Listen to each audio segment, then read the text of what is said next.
hope you have a good Monday. So hi everyone, all the ones that are joining today. We'll start today this medical device live expert. So this is a panel discussion where we will have three panelists or three people that I will be interviewing. For that, we'll be discussing mainly about the future of the regulation of the MDR. I hope you will enjoy this talk.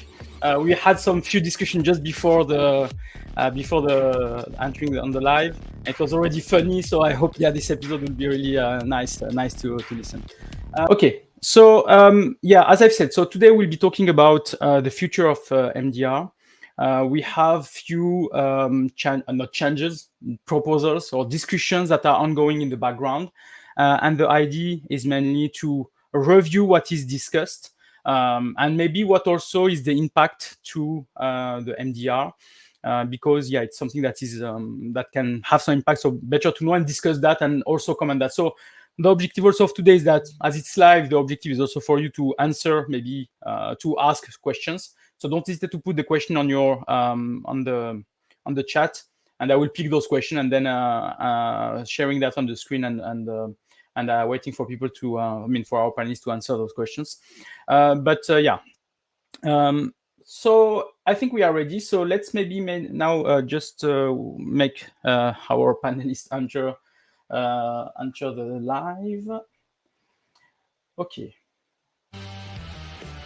So the first one, or the first person to enter is from BV Med, so the German trade association. So it is Christina Ziegenberg. So Christina, welcome to the Medical Device Live Experts number 3. Hi, nice to be here. Hi, Christina. Thank you. Thanks for joining again. And I hope we will have a good discussion also with all the work that you are doing with BV Med. We'll talk also about some white paper that you have created. So second person to enter is mainly from the notified body TÜV Süd.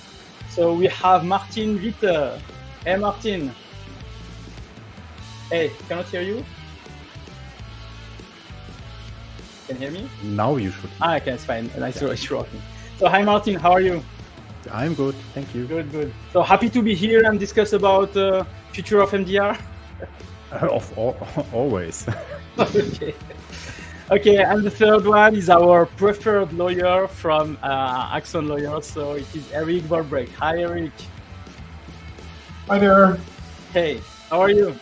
Well, actually this is my first day back from holiday, so if I'm a bit over energetic, then just tell me to tone it down a notch.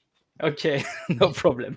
But I like energetic people, so don't hesitate. Be energetic and make things really fun here. Okay, so as said, today we'll be discussing about the future of MDR. So I hope you are all aware of what's happening then with the commission or the different proposals or whatever. So the objective of today is to comment that, to discuss that, and maybe to get also some questions from the audience that will be telling us more about what they understood, or maybe they have some specification on that. We'll try to stay on the topic specifically for those questions, to not try to ask a question that have nothing to do with that. And then we'll see mainly if we can help and we can really answer all of this. To start, we are always starting this kind of session with what we call the random news. So if maybe we can just share with people, the objective of today is mainly just to say what can be a random news that you have that mainly people can hear about and maybe makes fun or maybe is interesting also for people. So I wanted to start with you, Erik, maybe if you have a random news to share with the audience. Oh, I was involved in 2 car accidents in my 2-week holiday in France, none of which required any medical devices. Okay, so funny that it's in France. So I hope only one of which was actually my fault. Okay, so I hope everything is fine. There was no damage or anything, but But there was damage, yeah. Okay. Not to persons. Okay, great. It's the most important, as it's only material. So where in France? The first car accident was close to Boulogne-sur-Mer, and the second one was right at Omaha Beach in Normandy. Yeah. So you were really staying in the north of France then? No, the let's say the northwest. Yeah. Yeah, exactly. So Brittany, Bretagne, and Bretagne, exactly. Mostly Brittany, though. Fantastic part of France. I hope you improved your French with that. Yes, we can continue in French if you like. French anyway, so it's not a problem. Okay, so second, Martin Witte, do you have a random news? Yeah, I found it quite funny that when Erik could stand up, please, his T-shirt says Ordnung, and Ordnung in English means order. And it's quite funny because TÜV Süd has this second notified body located in Copenhagen. Okay. And we don't have our own building there, but we rented the space. And the landlord, the company, is also called Ordnung. So order, which I found very funny when I went there the first time. I saw the building and I saw the word Ordnung, and I, of course, had to take a picture. I didn't share it on LinkedIn because I was like, maybe it doesn't come along so good. You choose your landlord correctly, then it's really making complete sense. Part of the quality system of the notified body to have Ordnung as a landlord. Exactly. Yeah, I think the name of the landlord in Danish, that's really not the point. Okay, good. And you, Christina, any random news? My random news is my coffee mug, because it's from the Bureaucracy Reduction Museum in Germany, which is located right beside our office. It's not open. It's not yet open, or it's already closed again. But I drink my coffee and tea from a stationary hot drinks storage and dispensing container. So while working on reducing bureaucracy with the MDR, I'm very aligned with this coffee mug. Great. So it's really on the topic of today, reducing bureaucracy or helping to make some changes here on this discussion. So great. Okay. So as said, mainly we'll be talking today about some changes that are, should I say planned, or should I say dreamed, or I don't know, should I say people are thinking maybe. So maybe this is some proposals. Some proposals that that are made, and the objective of today is to understand more this proposal, understand more the consequence, understand more so if this is something that is really will happen or not. I mean, it's why we have you as an expert to discuss many about that. So first, it will be about this Peter Liese proposal that we have. So I wanted mainly to ask you, and maybe we start with you, Erik. If you can maybe explain to us in maybe a few minutes what is this, what we are talking about here when we say the Peter Liese proposal. Yeah, well, to start with, it's not a proposal. I would say I always call it an initiative. I was involved in writing it myself because I was retained by the European Parliament for this, by Mr. Liese's cabinet. And what it is, actually, it is, I would rather call it an initiative to frame the discussion going forward. Because a single European parliamentarian doesn't have a right of initiative, neither does the whole parliament, only the Commission has the right of initiative. So basically, it is a way to show where the European Parliament could go with the MDR. That is basically how you should see it, because Mr. Liese is a very influential parliamentarian on the devices files in the Parliament, right? He was the rapporteur for the IVDR back in 2012 to 2017. He has been very involved in the further development of the MDR and the IVDR. And now, earlier this year, his political party, the EVP, had also issued a document with 10 points that they wanted to see changed about the MDR. And basically he decided, okay, I'm going to see if I can put this more on the center stage politically. He decided, look, wouldn't it be great if we could, basically draft more or less something that the Commission could use in its targeted evaluation as a ready-made proposal, so they don't have to do as much homework themselves, and I have maximum leverage on what the what it will look like in the future. That's basically it. So that's the background. And the initiative itself, it's basically you could say a sort of ready-made amendment regulation for the MDR that includes a number of elements that we've seen more widely circulated already. Like, for example, what should be the duration of CE certificates? What degree of centralization do we need in Europe? Do we need a central entity? And also a reduction of bureaucracy, one of the themes that Christina talked about. There's a lot of that in there.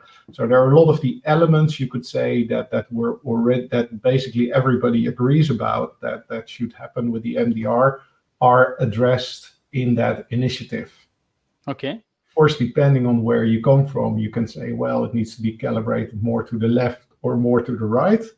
But in any event, I think what Mr. Liese really achieved is that these topics are now on the table for discussion, and everybody is talking about it quite a lot. So I think, mission achieved. What I've also heard is that the ENVI committee, so that's the committee of the European Parliament that deals with legislative initiatives, also has been talking to the Commission, saying we are going to put this on our agenda for the next period. So we would like to see something along these lines. So this is actually, it's really it's catching political momentum, you could say. Okay, and so mainly, as you say, it's an initiative. It's sent somewhere to the Commission, I suppose, or sent to, or just published in a journal? Or I think Mr. Liese sent it to everybody in the Commission, basically, because it was sent to quite some senior people, to the Commissioner, to the head of unit of devices, I think even to Ursula von der Leyen, to catch momentum for that. And I know that DG Santé has it on their desk, and that they are looking at it because, basically the Parliament says this is what could work for us. So they need to take it into consideration for if they are going to put a concrete initiative on the table to amend the MDR as part of the targeted evaluation that the Commission is working on. So, Christina, Martin, have you seen this and also received it, or? Yes, of course. I've seen it. We got the information through different channels, and it's a very interesting proposal because there are a lot of topics, at least in line with our white paper and with the topics we are raising from industry side.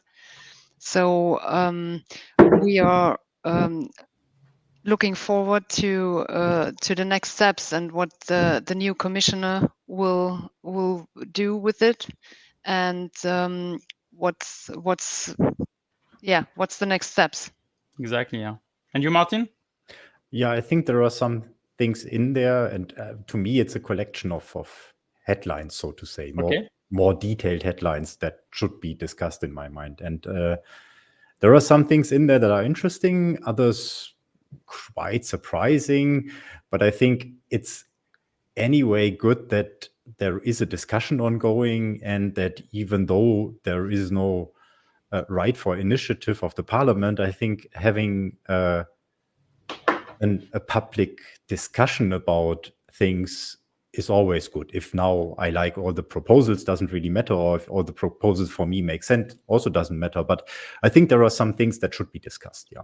So can you maybe elaborate more on what maybe makes no sense, or what should be discussed? I don't want to say it doesn't make sense. I think it's, of course, and from a politician's standpoint, I think it's understandable to put out demands and put them in writing and send them to the relative responsible people. But we all know that from a request or from a demand, creating something like a law, and Erik knows this best, that takes a while and takes a lot of discussions. And let's say the recertification topic or other things, that there is so many topics that can be broadly discussed, where I see some good elements in such statements, but we need to detail that out. So I wouldn't say everything is great, but I wouldn't say either everything is bad. It's again notified body. It depends answer. Let's take this one that you talked about, recertification. What's the proposal now, or the initiative that is proposed for that? Yeah, maybe Erik, you explain that quickly, because you were involved in that. Yeah, basically it's the initiative says what we says no fixed duration for certificates for devices of classes 2A and 2B, and a 10 years duration for class 3 and class 2B implantables. That's basically that's the idea. But again, and I think Martin put that very well. It is, of course, a politician's view of what is politically feasible, right? So this is what Parliament thinks, or Mr. Liese thinks at this moment. This is something we could do, and as Martin, I think, also quite well mentioned quite well, this is going to be subject to further discussion and fine-tuning, because this is, of course, only one side of the discussion. And if you want to have a law, then the Commission will need to look at this from a broader perspective. And it might be that they come to the conclusion, well, why don't we just abandon certification for all classes, for example? That's also possible, right? It just depends on where this lands in the end. Exactly, yeah. Christina, just one thing maybe on this recertification, BV Med, you are for, against, or you are more the voice of the manufacturers, if I can say so? I mean, is it really a problem, this recertification, for example? Well, we are absolutely in favor to abolish the recertification because of different reasons. On the one hand, you have the new principle of the life cycle view for the complete life cycle of the medical device. So it's not that necessary, like under the directives, with the post-market surveillance, with the post-market clinical follow-up, with the different documents you have to provide to recertify every 5 years. And our standpoint is that we call for abolishment for all devices, not only for risk class 2A, 2B, but for all. And one further aspect is that we still have a lot of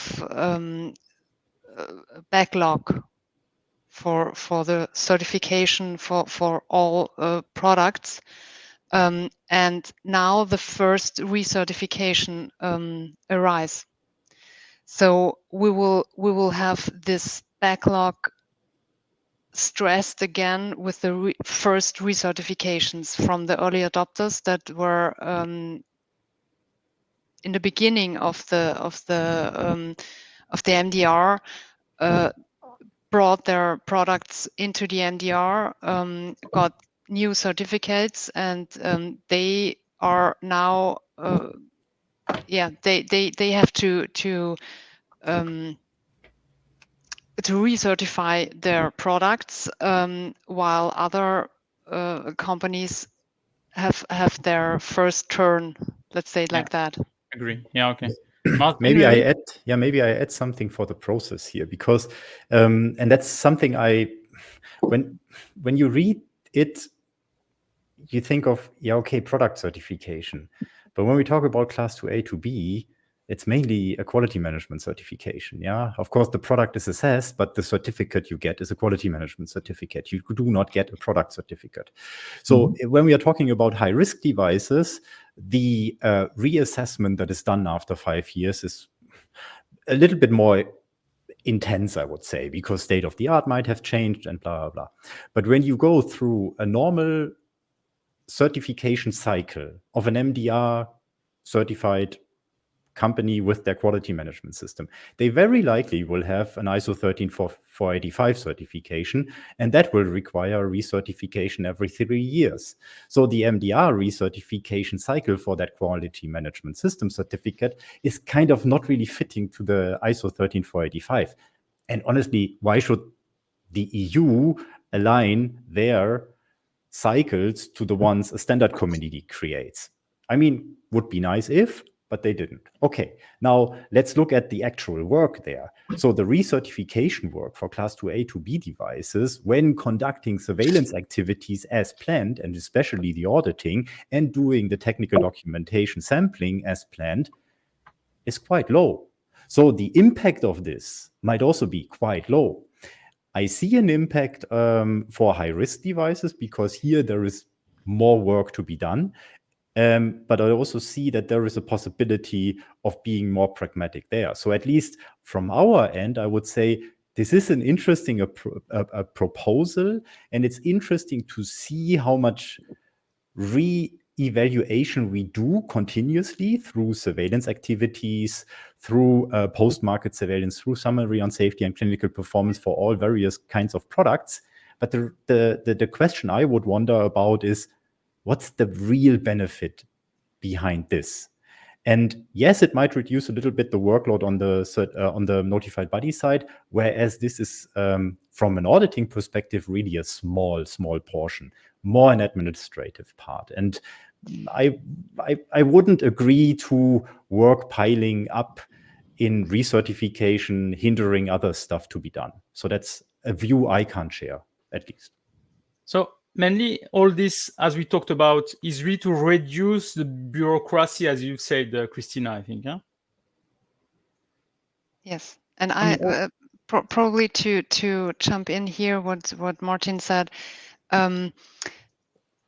It's one of the main things that also industry is calling to reduce the administrative burden. And we see, for example, and I fully agree that in some cases, the impact is probably not that high like in other cases, but the administrative burden, especially for issuing the certificates, when everything is done with the conformity assessment, is very, very high. And a lot of manufacturers, members of BVMed, for example, they wait for their certificates after the last approval and check for 6 to 12 months.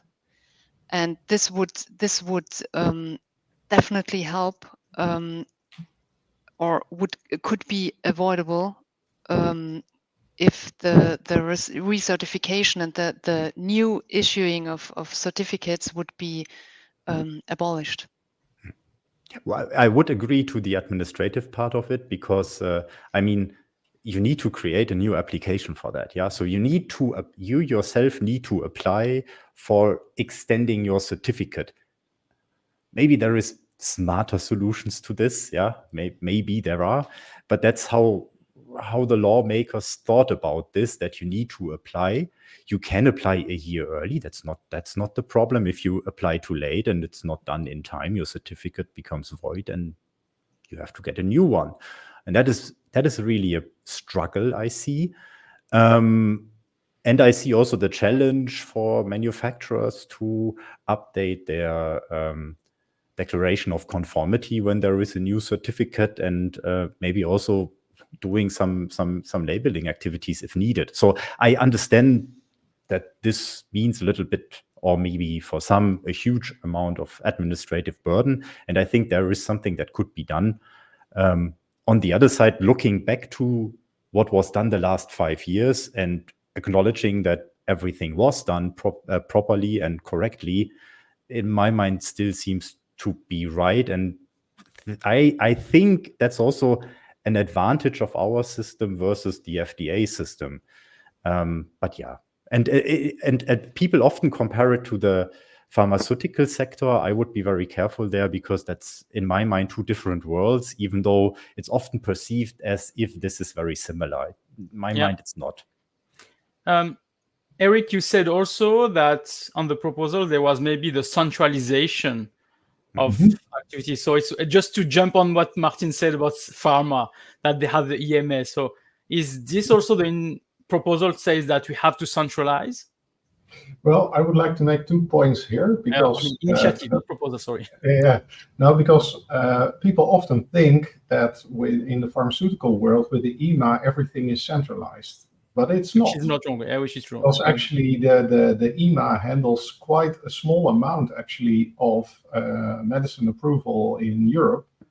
And even then, the EMA is mostly comprised out of experts that are borrowed to EMA processes by member states. So the vast majority of medicines is still is basically licensed in a system that looks quite a lot like the notified body system, actually, where you have one lead authority that assesses the, which is one of the national ones that assesses the medicinal product, and then checks if the other authorities agree. So that's almost like notified bodies, except that when a notified body evaluates a device, they don't check with other notified bodies if they agree with the evaluation. That would be really nice if something like that could happen, because then you would get a lot of harmonization. On the other hand, it would also maybe create other bureaucracy, I don't know. But the centralization part, this is, I think, also one of the elements that everybody agrees on that needs to happen in the medical devices system. It was also in the BVMed white paper. MedTech Europe has, for example, also been very vocal about centralization. And myself, I've also made silly jokes about the European system sometimes being a bit like this Monty Python sketch of the 100 meters for people without sense of direction. And so it's really nice if there could be more coordination than happens currently. Because what we see, for example, is that during COVID, we saw that some member states allowed their notified bodies to do remote audits for all types of audits, whereas other member states said, no, you cannot do remote audits for new devices, for example, like Germany did. So these are things, for example, that if you want basically the system to function in a sense that basically every notified body has the exact same powers, then what you shouldn't do is tell different notified bodies that they should behave differently, right? That's not supposed to work. And the current system of regulation does not prevent this kind of thing. I mean, you think like, oh, we have the MDCG and that's kind of a centralization that works really well. It doesn't, because the MDCG cannot avoid that things like the remote audit thing happen. Also, the MDCG cannot avoid that member states actually can even agree on whether a specific MDCG guidance is relevant in the first place, right? So, for example, the borderline products MDCG guidance, which I think is one of the more important ones, actually, was specifically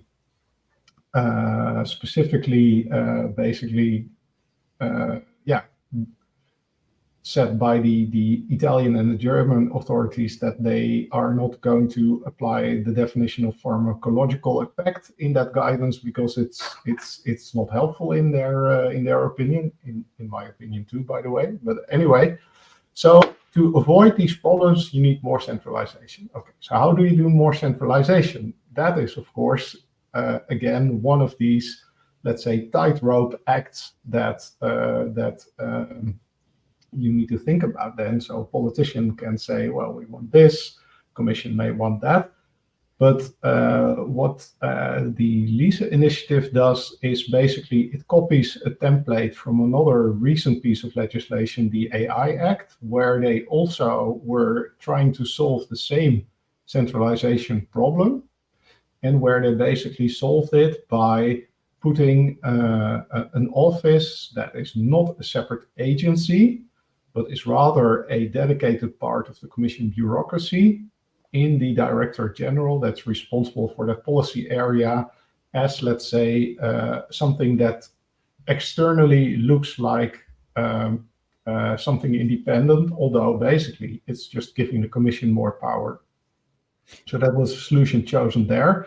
And then, of course, the question is, what powers do you give this office, right? Because this is, of course, another thing.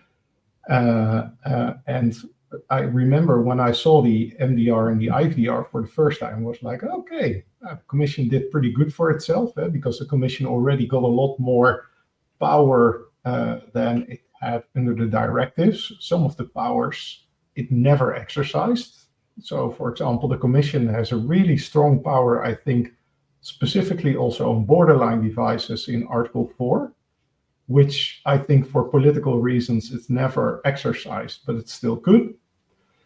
And what the Liese initiative does is basically put a lot more, let's say, power in the field of interpretation, governance of notified bodies, governance of joint actions, and so on between member states in the hands of the Commission. So it's basically, if you ask me, it is basically making the system function as people think that it already does when they don't know how decentralized it actually is behind the scenes. So does it mean that in this initiative, the fact is so the notified bodies should not report anymore to the competent authority and should report to this office? No, that's also not really it, because what the initiative does not take away the primacy of notification by member states. Yeah, okay, this is one. This is still a very important thing for member states, that the member state can decide, okay, this is an organization that we allow to be a notified body and that we are responsible for oversight.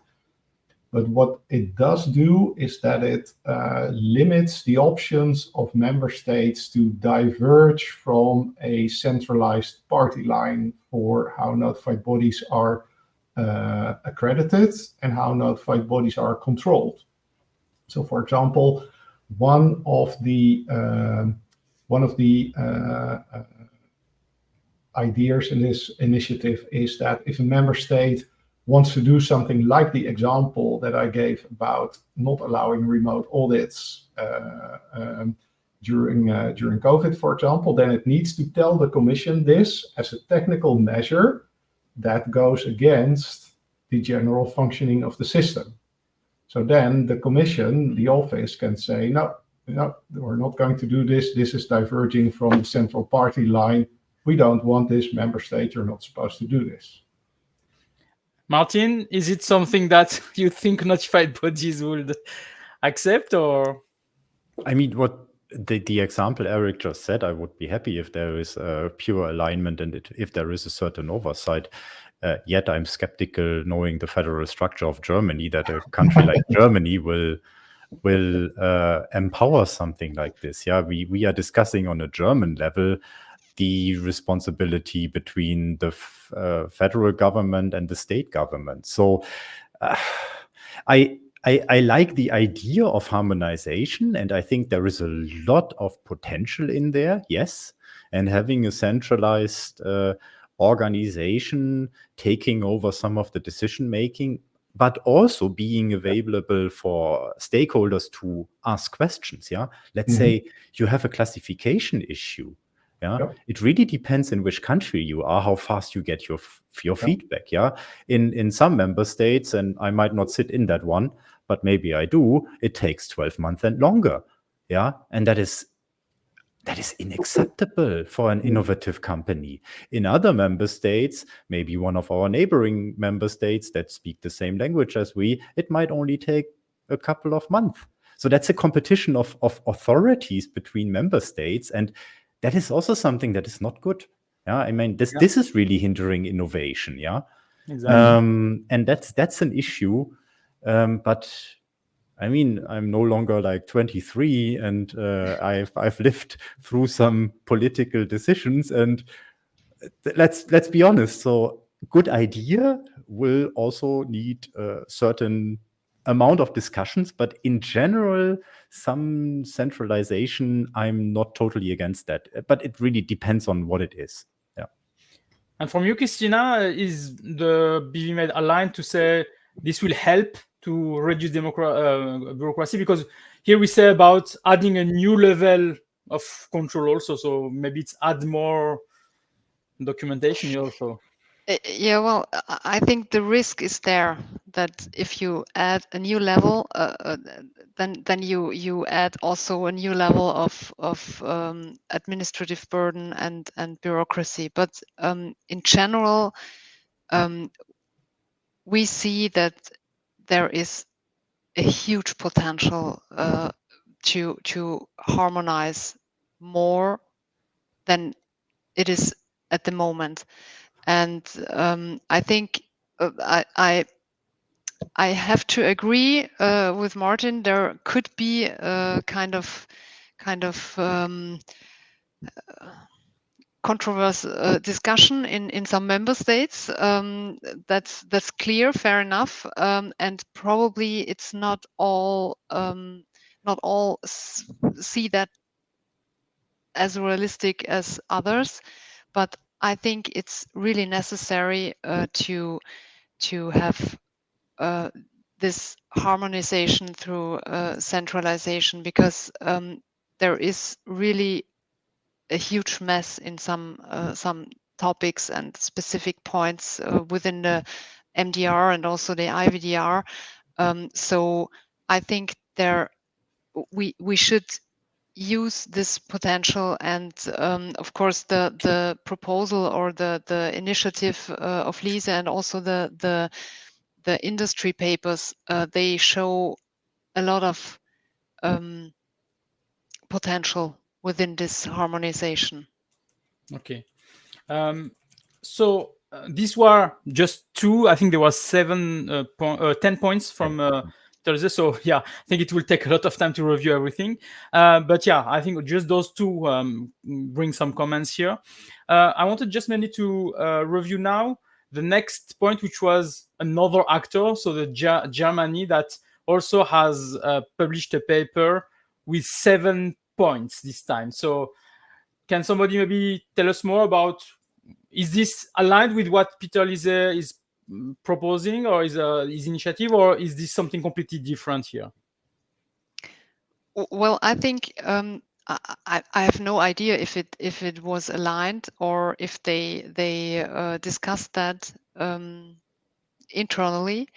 But if you screen the content, you will find a lot of similar things in there. So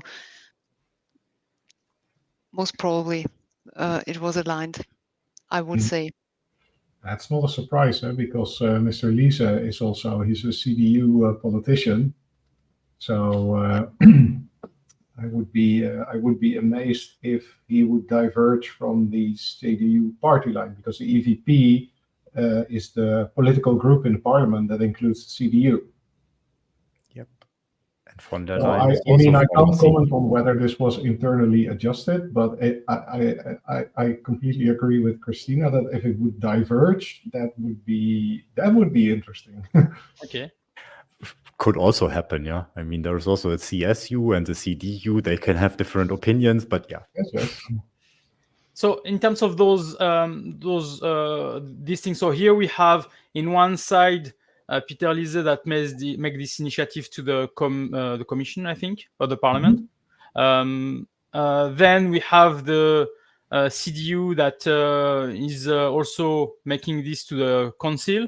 So mainly, where all this is going? So is there like? Well, there are some steps in between, because basically the CDU thing that was, and Christina, you'll correct me if I represent it wrong, but so basically what happened there was that there is parliamentary committee for health in the German parliament, which was asked to advise the German government on how they should act with respect to the MDR in Brussels. And what the CDU did was the CDU said, okay, we as important party in parliament would like this. And then there was a hearing in the Parliamentary Committee on Health. So the parliamentarians in that committee could ask experts about these 7 points that the CDU as a political party proposed, what the experts thought about this. So this would help the parliamentarians form their opinion for discussions with the German government. I think this is how it sticks together. And well, this meeting happened. So well, Christina and I were both at that hearing. Martin's boss was also at the hearing, and yeah. So what is happening now is that that basically the results of this hearing will, yeah, to some degree or other, be taken over by the German government, as the government acts in the council in Brussels. So in terms of this agenda, if I can say, as Martin said, it will take a while, or we can have a speed run for some of those initiatives, maybe not all, but maybe some of those, or it's something that for now is just in the air and we have no clue what will be happening with that. Well, I think it's in between. It depends. Martin already said, because we see that the discussion has started. That's the first thing, and that's the good thing. And we also see that not only the parliament and the council is talking about this topic, but also the commission, because the commission within the EBSCO meetings and also within the MDCG meetings, where stakeholders raised their concerns, they recognized that there is that they have to do something, and they started to work on the targeted evaluation that will start in this autumn. But to be honest, results, I'm pretty sure that they will come not tomorrow and the day after, but will take some time. And this is from industry perspective, and probably also notified body perspective, not the best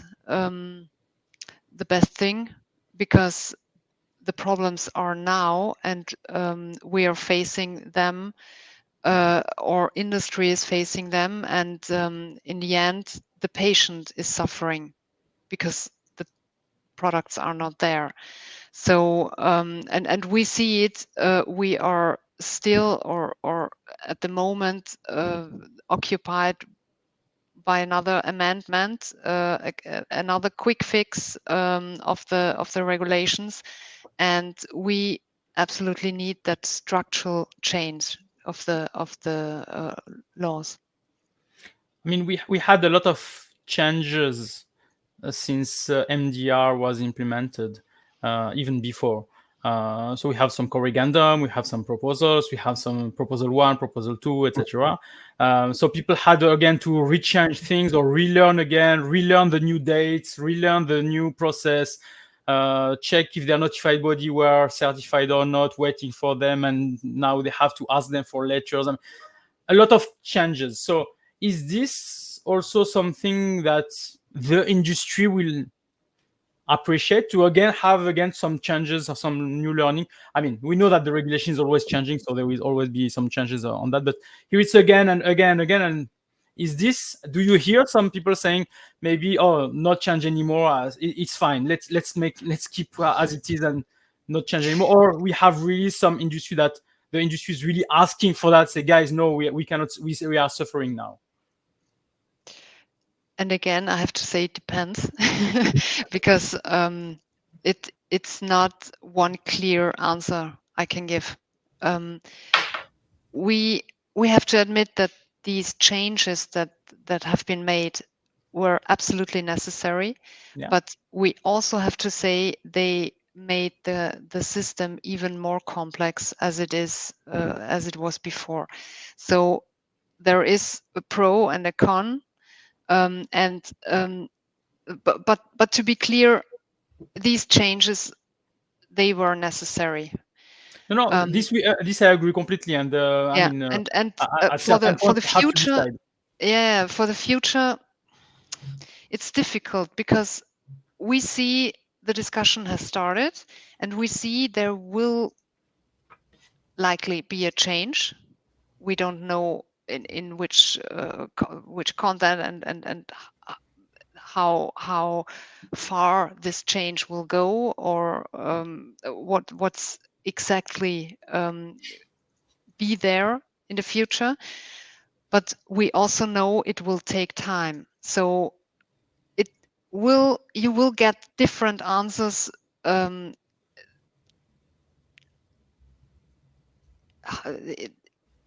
You will get different answers by asking different people.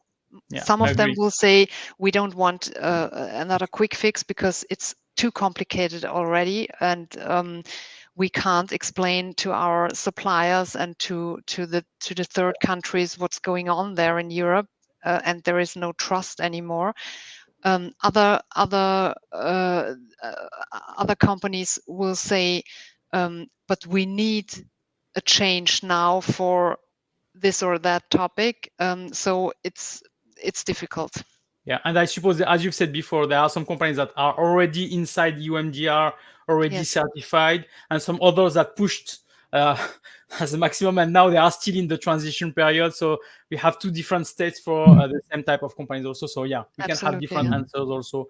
And then there are the companies that are going to the market for the first time with the product. I mean, if you are a company that has, let's say, an AI-powered autonomous surgical robot system, for example, well, I would probably take that to the US first, because it will probably be a lot faster to get your approval there. And that is also a situation that that should be fixed from a policy perspective, because what you will get is that innovative companies will say, look, it looks like Europe could be in the exact same place where the US was early 2000s, when the FDA was asking for way too much clinical data and clinical trials, and where people were complaining that that people in Europe would get all the medical innovations first because the market access process was so much quicker and simpler.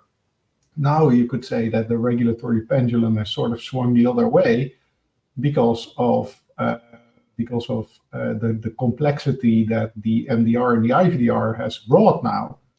So that means that from a larger perspective, industry policy perspective, society health perspective, at EU level, they need to do something, right?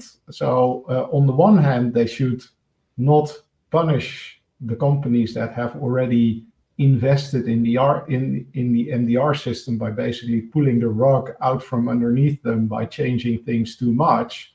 But on the other hand, they also want the EU to stay an attractive place to go to with your medical technology, because if it's not, then yeah, I mean, the EU can't keep its policy promise of a high level of healthcare. That's basically the dilemma. No, it's great. So, Martin, maybe you are from a notified body. You hear maybe all those discussions now. So, what's mainly are the notified body activities now on the back? So, what are you doing, or what is there a discussion between notified bodies or with the MD? What's the name again? For the MDCG? no, the Notified Body Association, can't remember. Team NB. Yeah, Team NB, exactly, Team NB. So is there, do we have a discussion about, here are the information we receive, here is maybe what they want to do, so we should maybe do something or not? Because, and we talked about that also before, we always see the notified bodies as the bad guys, because you have to implement what people ask you to do, but you are feeling like the bad guy. So how are you, what are you doing on all this now? Yeah. So if you drive too fast, then the bad guy is the guy who catches you, not the one who drives too fast. Yeah, but that's maybe too simple of an example, and that's not the situation we are in. Yeah. And that's in the nature of our business. Yeah, we assess, we question, we support by that, and that's something that, of course, can be challenging. And it's okay to be blamed for a lot, as long as we can still be reasonable about things that we are blamed for, and then figure out that it's not really our problem, but comes from somewhere else. So what the notified bodies do, and you mentioned it already, Team NB.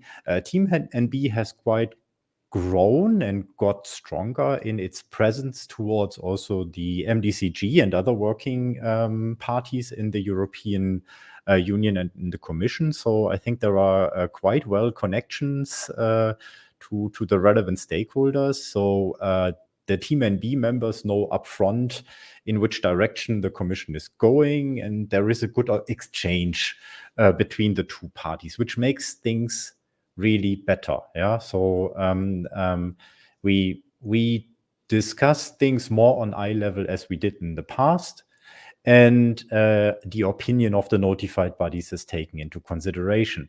And I've been part of some discussions with Team NB, mainly in context of Annex 16, so devices without a medical purpose. And I must say, I was really surprised about the constructiveness and pragmatism that was there. Yeah, so you work on the one side with people who, more or less created the law and know it by word, but also understand their intention, and also see then the challenges from outside and try to get things together. So these activities happen.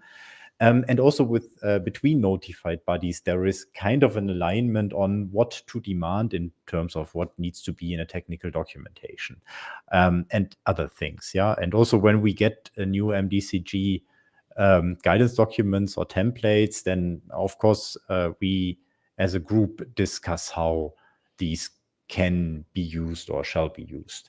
I think there is still some room for improvement because I mean, there is that's not such a big group. I mean, it is big, but the amount of people working in it is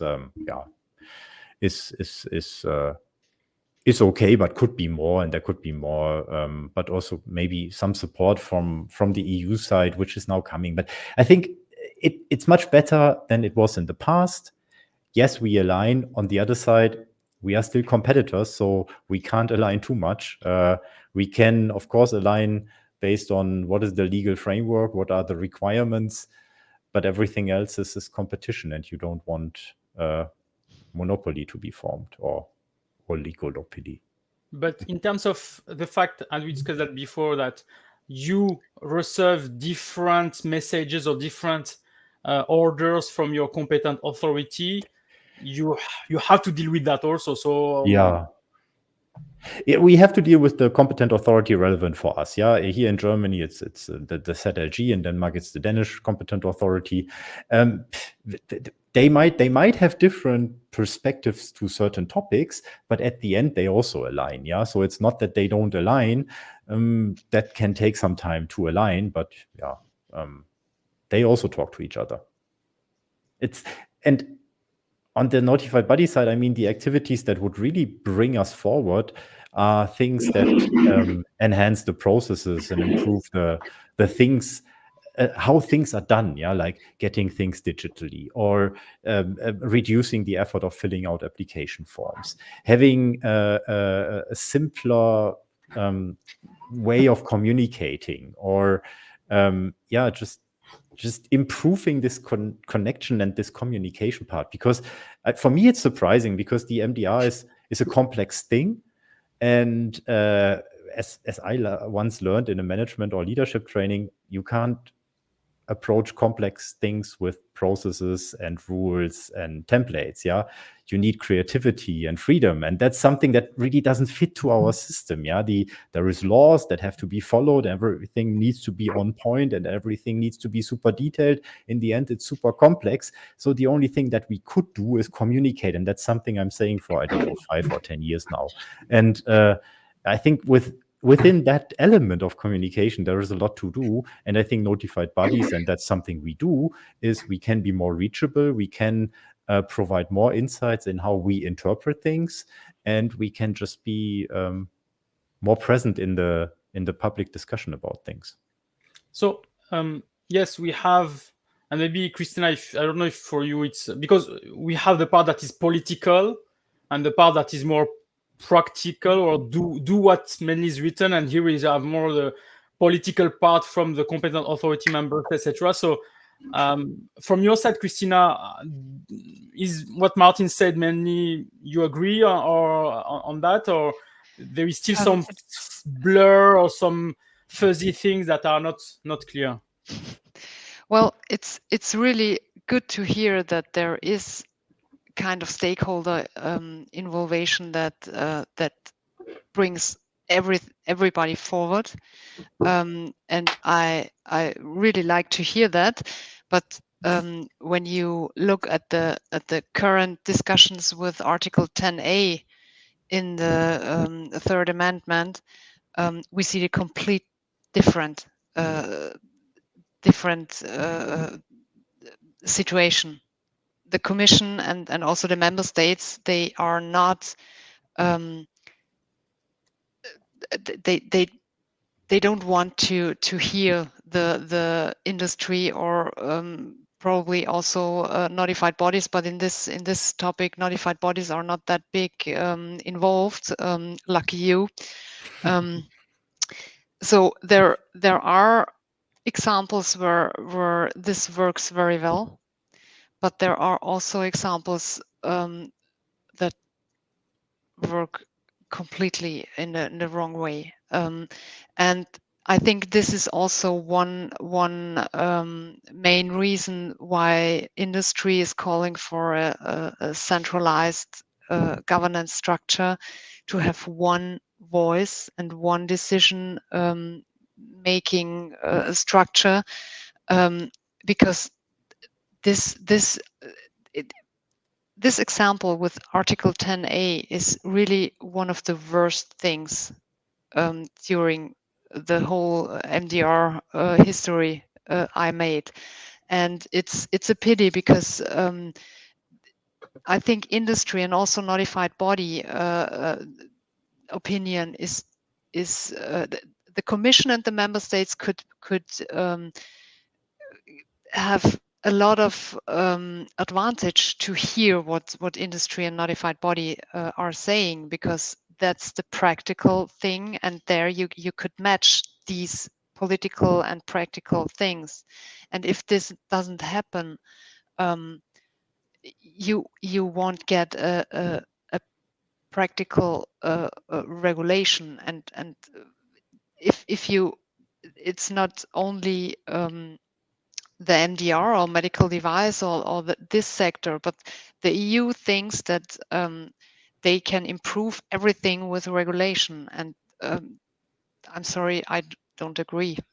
Okay. I mean, yes, we moved from MDD with, if I remember, MDD and AI MDD, like 80 pages, and we arrive now to more than 300 pages, and apparently it's not solving all the issues. So yeah, and I remember one time, Erik, you said that it's more to make it like one person understand it in that way, another in another way, so that everybody is happy because there's they a lot understand of what they want room to for hear. interpretation. Yes. Yes. What do you think, Erik, on that? Well, specifically, I think the harmonization through centralization theme that I hear both from Christina and from Martin Witte, I think that's a very important thing. Also, the creativity that is needed in the system for the system to work is also very important, I think. What I personally, as a lawyer, still miss in the medical devices system is more procedural harmonization, because what we do have is we have a lot of substantive harmonization in the system, like you need to do this, you need to do that, you need to have every this much time you need to hand in these documents, and these documents should say this. What we don't really have, I think, and that is something where you see companies really suffer, is more harmonization in what is notified body procedure, for example.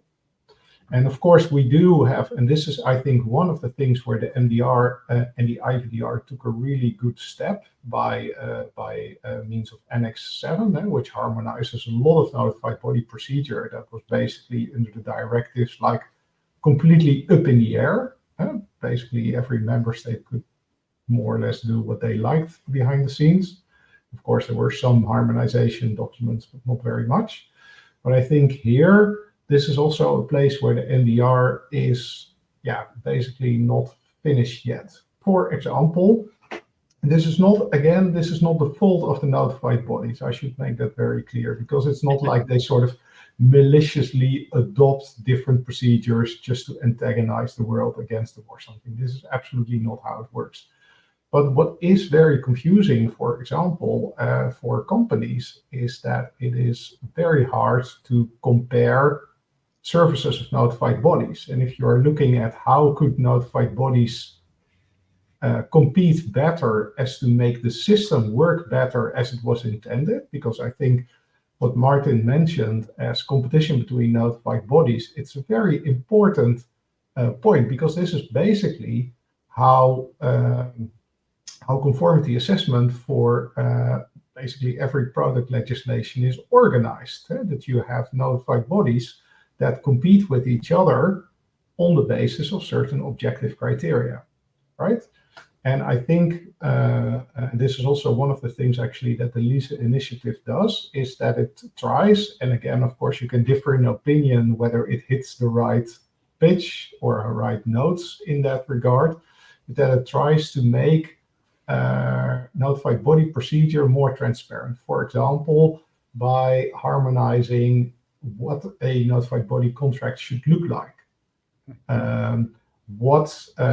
We've heard Christina say, for example, that for some notified bodies, it takes a long time to get your certificate after the assessment phase has ended, for example. These are all things that I think could be harmonized, and I actually think that this would also improve the functioning of notified bodies. For example, you see notified bodies that use very different contract structures, which leads to companies, basically being completely caught by surprise, because they don't understand that, for example, TÜV can offer you, and Martin, correct me if I'm wrong, but TÜV can offer you a framework agreement within which you can do multiple certification, multiple conformity assessments under the same contractual conditions, keeping your contract with the notified body. Whereas on the other hand, a notified body like BSI will say every conformity assessment is a separate contract, which you could say, well, that's pretty innocent, but it does have regulatory consequences. For example, with the way the transitional system worked under Article 120. And that really, I've seen clients really suffer some very nasty, that you could say, regulatory accidents because it was not transparent whether you had a contract or not, for example, right? So these are aspects that I think could be harmonized to improve the system further. Or, for example, if you don't agree with the notified body's assessment, then currently the MDR says, well, then you need to be able to appeal within the notified body. But what happens next is unclear.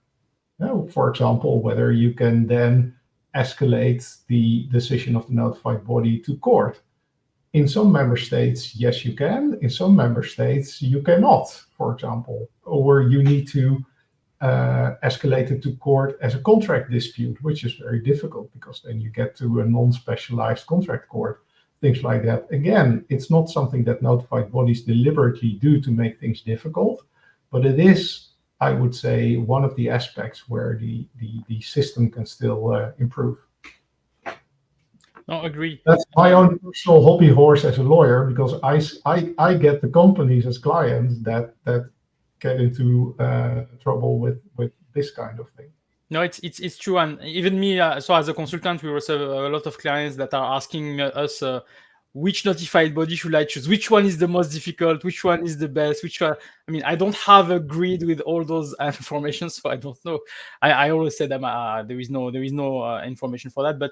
Yes, you see when you work with different notified bodies that yes, they are different in terms also of service, in terms of communication, in terms of everything. So yeah, and as Martin said, there should be some differences. Otherwise, there will be just one sugar for everyone. Yeah, and you also need some innovation in here. Yeah, so if we come up with new service offerings and the others don't, then of course we have an advantage, and exactly. That's something the companies on the other end also do. So I understand that maybe some things could be harmonized, but I'm very careful here because it goes into some fundamental rights of companies for contractual freedom and also developing our own services. But yeah, it's a balance between, on the one hand, a notified body basically exercises state authority when they decide you get market access or not. And in that sense, that aspect should be harmonized. On the other hand, of course, since notified bodies are private undertakings, they should be able to compete. And this is a balance basically that needs to be struck. And currently, I think the balance is too much on the third issue, and that is basically it's not clear. And that's why I think this should be this can really be improved, so to make the system more transparent and predictable for everybody. So Christina, BVMed, you have made a position paper or a white paper, so can you tell us more about that? Well, it tackles a lot of topics that are also in the Liese initiative proposal. So we have the proposal for missing regulations, for example, innovation, orphan devices, niche products. We have also the bureaucratic topic, so decreasing bureaucracy and increasing efficiency in the system, and also of course the recertification circle is one of the main topics, and international reliance, for example within the MD sub program, and last but not least the governance structure we already discussed. So it's mainly the topics that are discussed a lot, or have been discussed a lot within industry, within also the Commission and also in politics. So yeah, that's the main topics we discussed for months and for now for years, and we put that in a paper last year in June, and tried to have not only the problems described but also some solutions or possibilities for discussion. So we talked a lot about Germany doing all this. So what about the other countries? Do we have also MedTech Europe that maybe is involved, or some other trade association that are also having this kind of discussion, or maybe white papers or proposals? Well, it was in the beginning of the discussion. It was also always one of the topics that there is. It is a German problem. The MDR is a German problem, and only Germany has difficulties to implement MDR. What is absolutely not the fact. Everyone knows that, but Germany was raised their voice. We have a lot of industry. We are a big market within Europe, within the world. So it was logical that Germany raised their voice, and after a few discussions about the German problem, everyone recognized that it's not only a German problem but a sectoral problem. But of course, the problem is bigger or has more impact within countries or regions where the industry is located.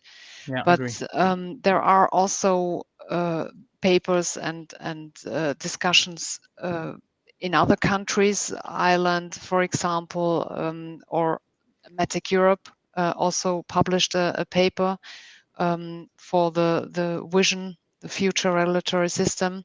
So it's not only Germany complaining, and it's not only a German problem. Okay, agree. Okay, so we are a bit more than an hour now. I think we covered really all what we wanted to talk about. Any last message, maybe Erik, Martin, Christina? So Erik, is any last thing or last advice, as you like to provide some advice at time? Advice or message? Well, no, I mean,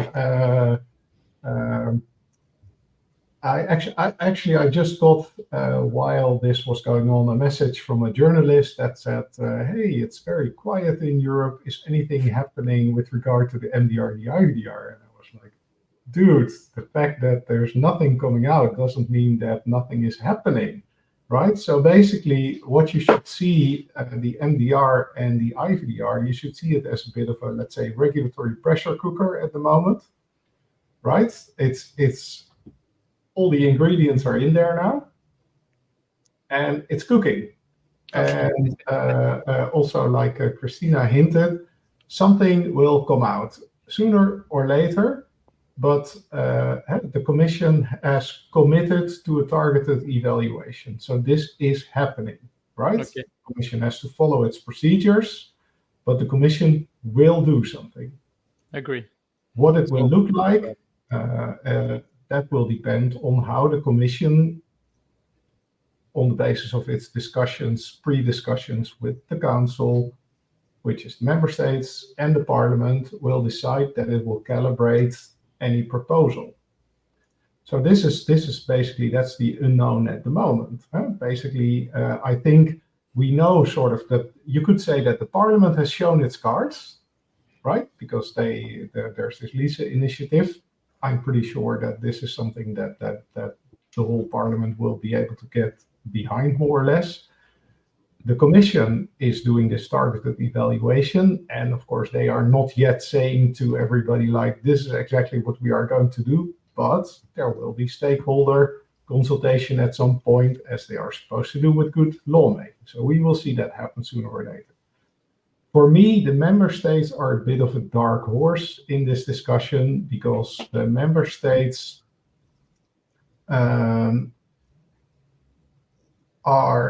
they do not always think about these things the same way. Yeah? There are member states like Germany, France, Italy, Ireland that have quite a large medical device industry, and for them this is also a national political issue. There are also member states that have no medical device industry to speak of, but they have notified bodies. So for them, there is this dimension. And then there are member states that basically do not really have a dog in this fight, but can use this as a bargaining chip in other discussions. So, I mean, this makes the council really extremely difficult to predict in where this goes. But this is basically a triangle of things happening in this pressure cooker. So I would say watch what's happening, and don't think that because there is nothing being published at the moment that nothing is happening, because there's a lot happening. Exactly. And we are on holiday with a holiday period, actually. So maybe not all are coming back. Martin, from your side? Yeah, I like the picture with the pressure cooker. Yeah, if Yeah, you open true. the pressure, Also. if you open the pressure pot all the time, your dish will never get ready. So just keep That's it a good closed. one. Yeah, Yes. keep it closed. Just let it go.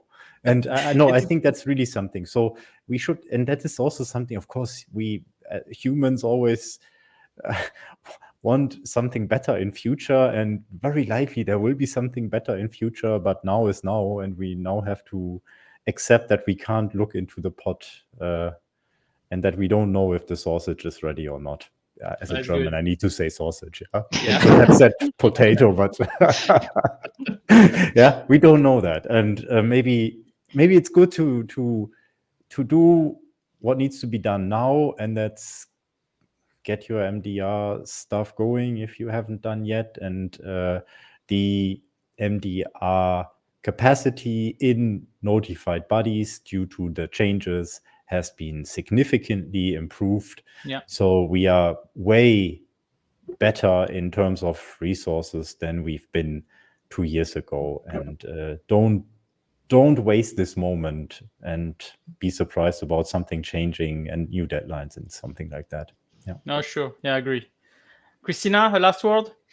Yeah, well, I think I couldn't agree more to say don't think that the MDR will go away again. It's here and we have to deal with it. But nevertheless, we will stay and remain loud to ensure patient care. So we are also looking forward to seeing what's in the pressure cooker. Yeah, we all are really impatient for that. Okay, so it was really a pleasure to have you all. So thanks again for your participation, all the comments that you have provided. I'm sure that people will be really happy to see that. There will be a replay that will be placed next week. So mainly if there is some questions, then I will share that with you again. So thanks everyone. Thanks for your participation. Thanks for all the comments and discussion. And I wish you then a nice end of the day. Thank Bye-bye. you. Thank you. Bye. Bye. Thanks, bye.